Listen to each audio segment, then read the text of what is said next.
everyone, my name is Jalen Glass, and today I'll be presenting on the Mira case study. I'll be focusing on how family, social, and community support affect Mira's recovery and well-being. I also share how I would advocate for her as her social worker and ways community stakeholders could work together to support people like Mira.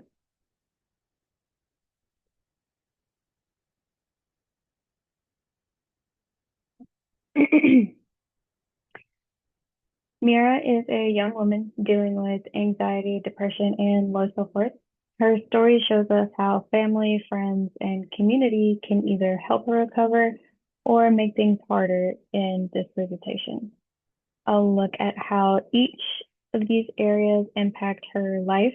I'll also connect her case to research and explain how advocacy and collaboration are key to helping Mira move forward.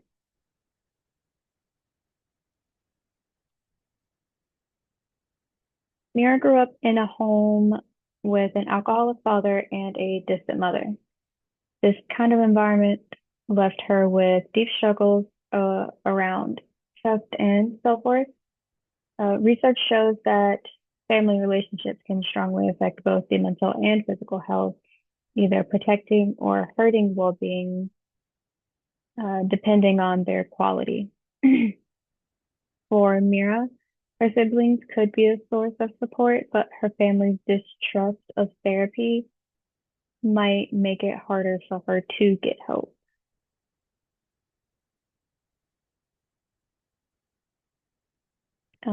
Social support network. Uh, at work, Mira has friends who encourage her to keep studying for her GED. That kind of encouragement can really boost her confidence and resilience. Friendship and close relationships may play a protective role against stress and poor health. But lately, her friends are working remotely, so Mira feels more isolated. Um, she's also been turning to social media instead, which actually increases her anxiety and depression. This shows how social support can be positive or negative, depending on how connected and healthy the relationships are.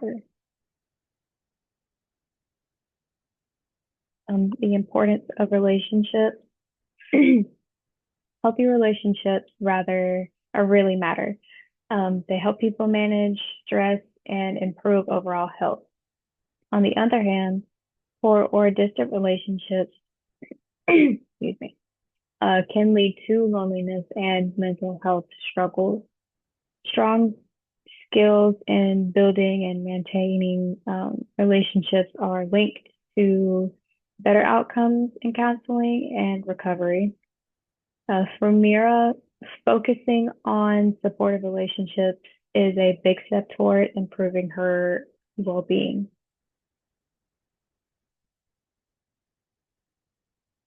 Community support. Mira's community can also shape her recovery. Local churches, neighborhoods, and agencies can provide emotional support, resources, and connection, but they can also reinforce the stigma if they dismiss her need for therapy.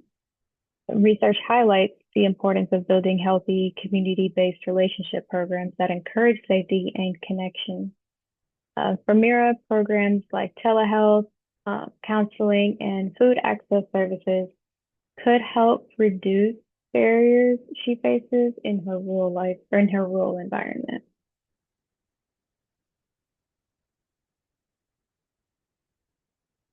Advocacy as a social worker. I'm sorry, advocacy as a social worker. Um, as Mira's social worker, I would focus on advocating for her dignity, worth, and self-determination as the NSAW Code of Ethics requires. That means helping her find affordable therapy, teaching coping strategies, and encouraging her personal strengths. Research shows that counselors can model and teach healthy relationship skills that promote well-being. I'd also push for policies that expand access to mental health and education in rural areas so clients like Mira aren't left out. Best practices. There are a few best practices I would use for Mira. First, I'd encourage mindfulness and other coping strategies to help with her anxiety.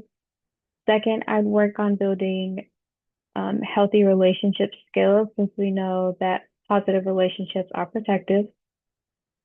Finally, I'd support her in completing her GED and pursuing her career goals because reaching those milestones can give her a stronger sense of self-worth and hope. And community stakeholder and collaboration. Helping Mira isn't just about one person, it's about collaboration. Research has shown that communities thrive when different groups work together to promote healthy relationships. For example, healthcare providers and counselors could partner to make therapy affordable. Churches and community groups could help reduce stigma and promote mental health awareness.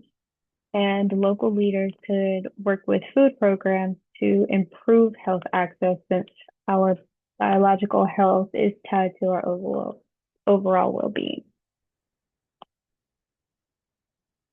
In conclusion, Mira's recovery depends on more than her own effort. It's about her family, friends, and community playing a part. Healthy relationships protect mental health, while broken ones can hold people back.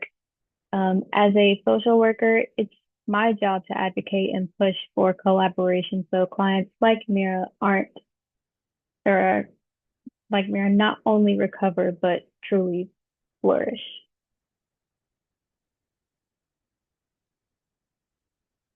Um, Here are the sources I used for this presentation.